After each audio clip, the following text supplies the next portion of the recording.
Hello everybody, my name is Benji, and welcome back to Satisfactory.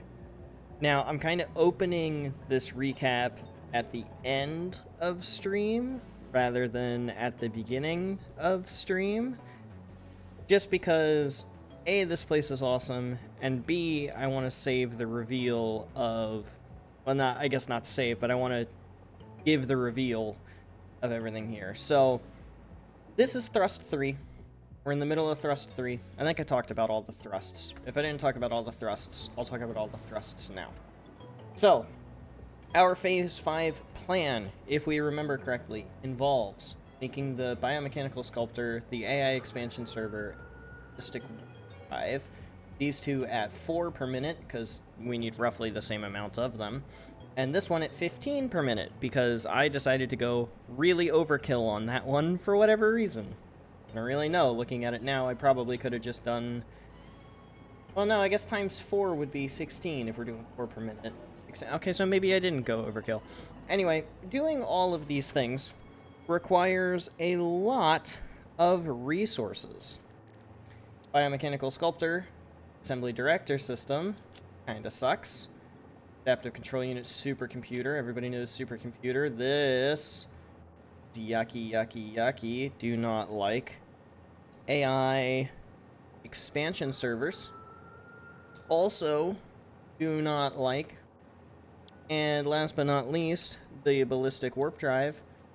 Do not like the ballistic warp drive. Do not like the ballistic ball. Very complicated parts, lots and lots of things. So we're breaking down our Phase 5 plan into 5 thrusts, which, you know, I could call them phases, but phase is already taken by Phase 5 for the space elevator, so we're calling them thrusts, and you can see them listed over here. And you can see the ones that are checked off with this little slash mark. So we have our aluminum build, which is thrust 1. We did that 2 streams ago. Or I guess not last stream, but the previous stream. And that is 960 aluminum ingots per minute from 480, I believe, bauxite per minute. We're just doubling the bauxite in to aluminum out, which is great. Oil, we have 640 rubber per minute, 480 plastic per minute, and 100 time crystals per minute, which is 200 diamonds per minute, all from just water and oil. And that's what we finished up last time. We did the first part of Thrust 2, we did the rubber of Thrust 2 in the first stream back, and then we finished oil last time.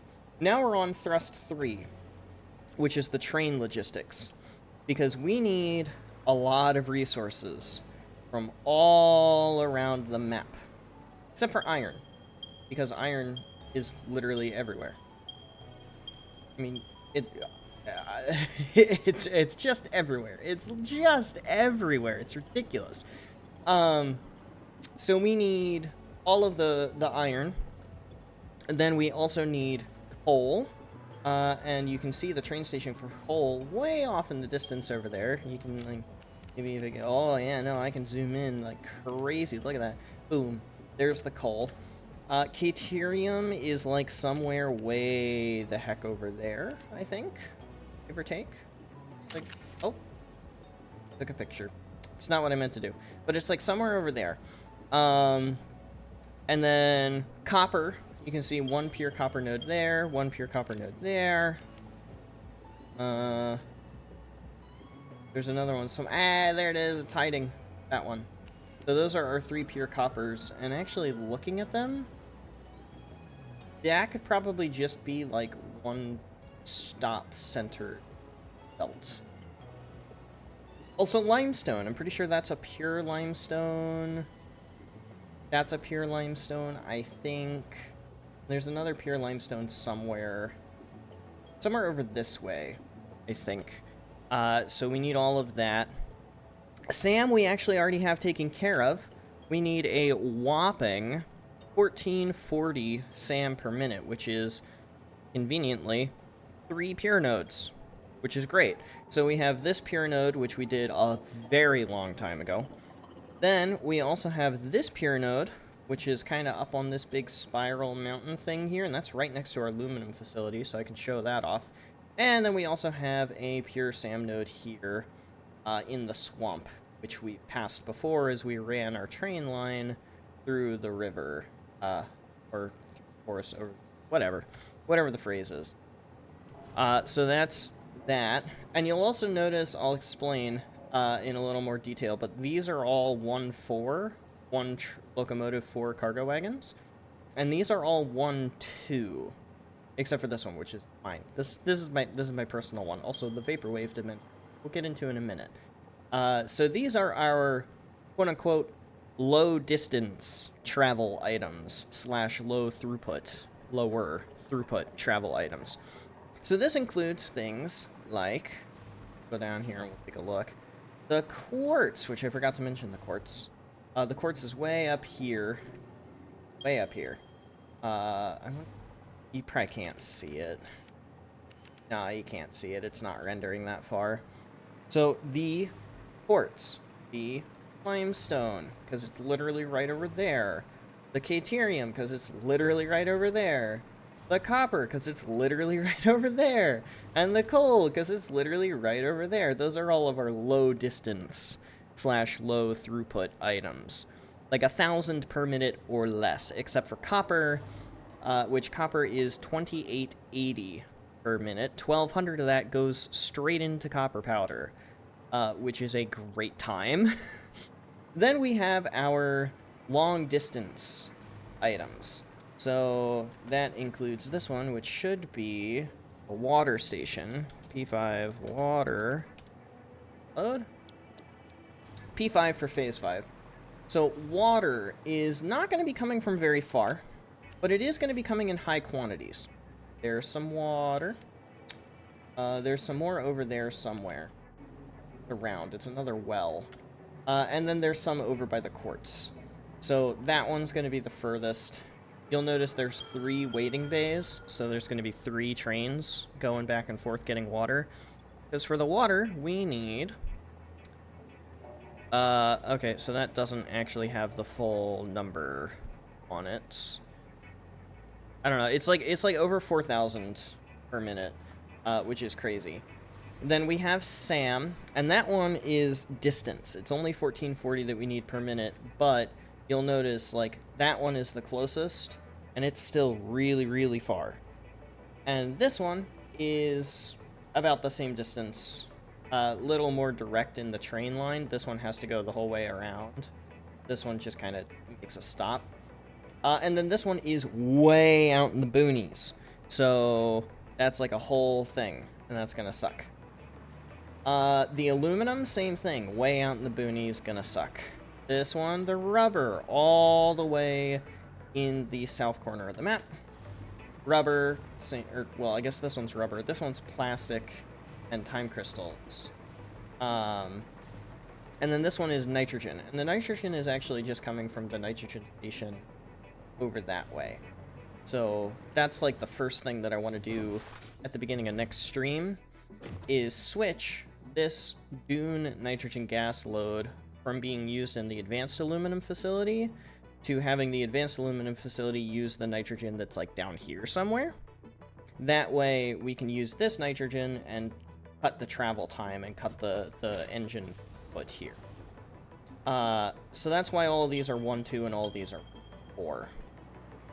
In addition, you'll notice that I've done a little bit of a tiered setup for the train routing, and that is because we're going to have 3 waiting bays, so 1 in the station, 1 around the bend, 1 along this area here, which does not cut into this intersection. Great.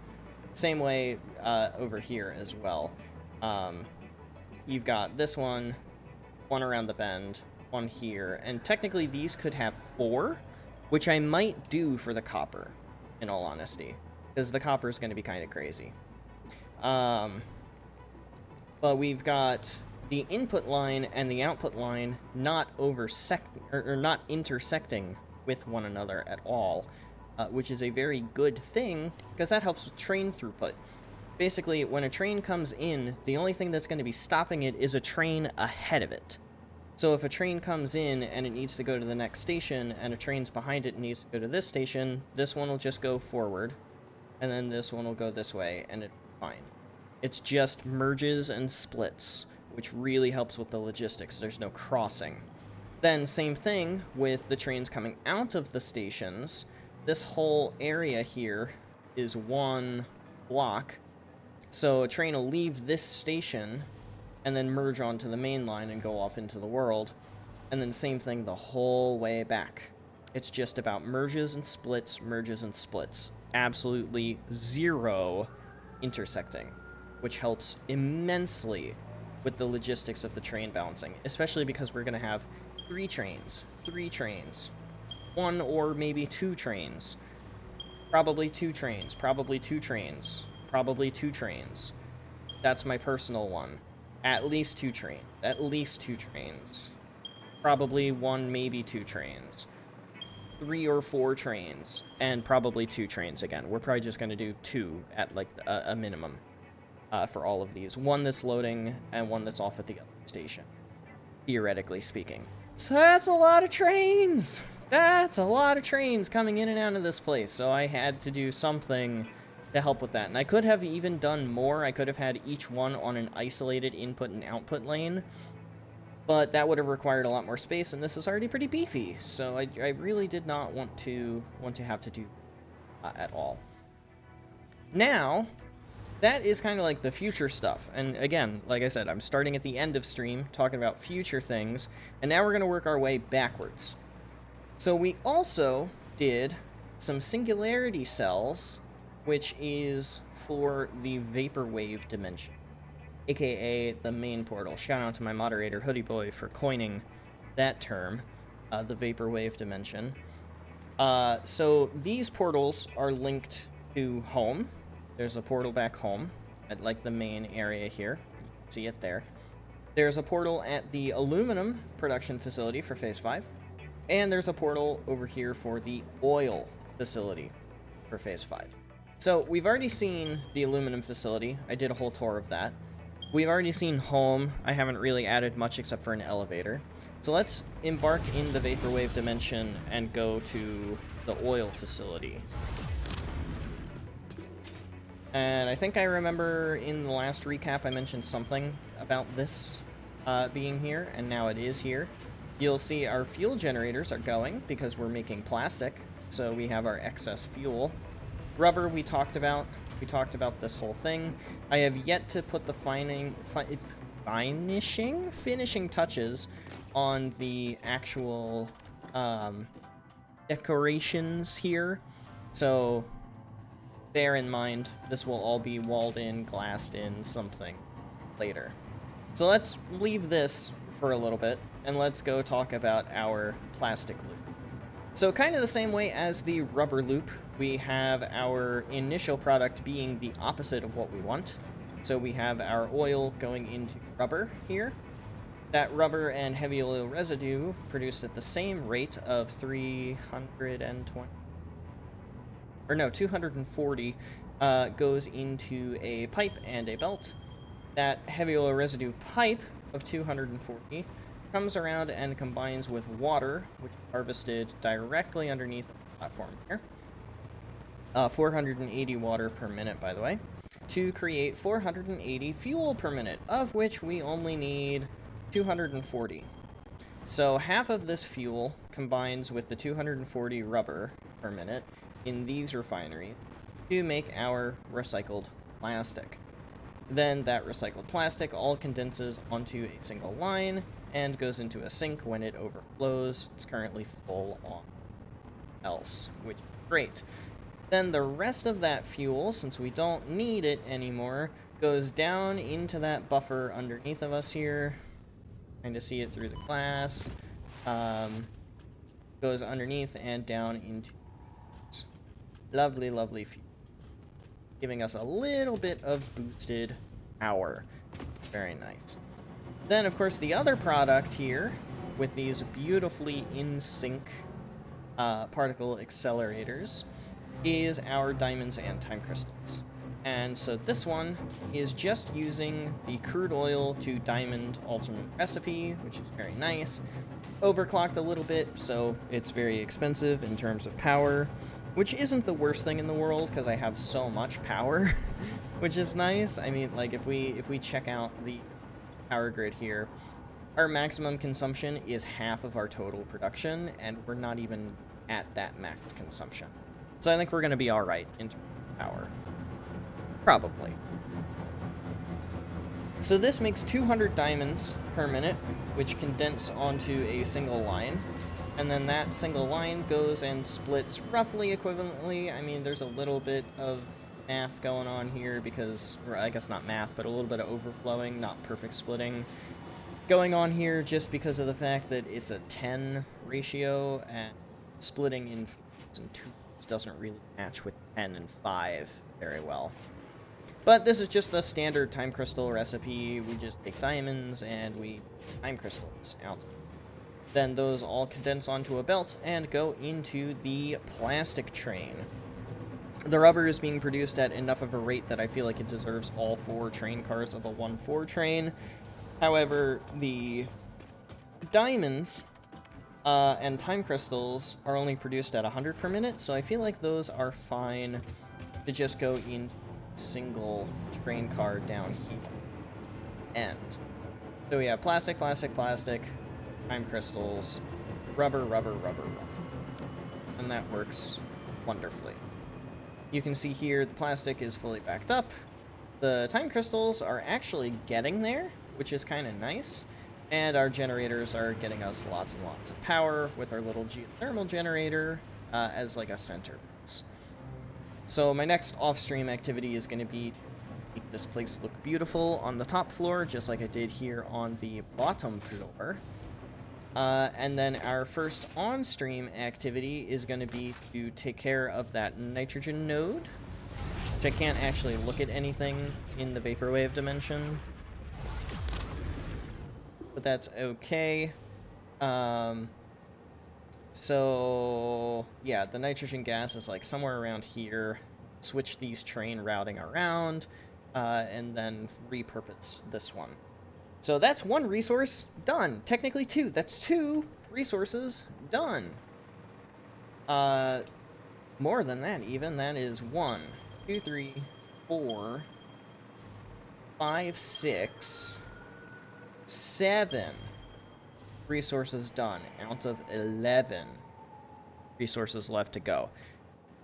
But train routing and belt shenanigans and mining outposts and everything takes a lot of time. So I don't think Thrust 3 is going to be completed in a single additional stream. I think more than likely Thrust 3 more streams. 1 to go and collect the rest of the resources, and then maybe another to do mixing of different things. And then we can begin Thrust 4, which begins with the processing of all of our raw resources. So that's going to include smelting all of the iron, which, I mean, we literally have the pick of the litter of iron right underneath us. So that's just going to be belts. It'll be fine. So smelting all of the iron, then smelting all of the steel. Of course, we're going to be using the solid steel alternate recipe, because if you're not using the solid steel alternate recipe, you're playing the game wrong. Copper is going to be the big thing as well. Then, of course, Caterium, and for Caterium, we're going to be using the pure Caterium ingot alternate recipe, because it's the best that doesn't use this. It doesn't use sulfuric acid, so no additional sulfur being required here, which is good, in my personal opinion. Limestone, we are actually using the pure concrete alternate recipe, which is why we need so much water. We're using the wet concrete recipe, because this is a much better ratio than this is. Doubled, actually, just for the input of water. So between that and the Caterium, that's why we need so much water. Same thing with, like, the quartz, actually. The quartz, we are using the, where's that? Pure quartz crystal alternate recipe for our quartz crystals. And then our silica, we are using the cheap silica alternate recipe. So, again, more limestone, so that's why we need so much limestone, but that's also why we need so much water, which is absolutely heckin' phenomenal. So lots and lots of water, lots and lots of limestone, lots and lots of everything. Aurora Borealis. Beautiful. Loving every single for sure.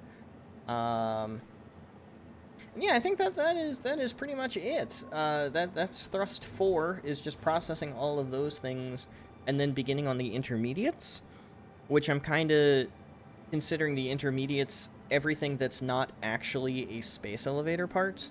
So like if we go and we look at, I don't know, smart plating, right?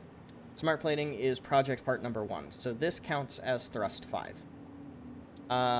Everything that it is used in, modular engine counts as thrust 5.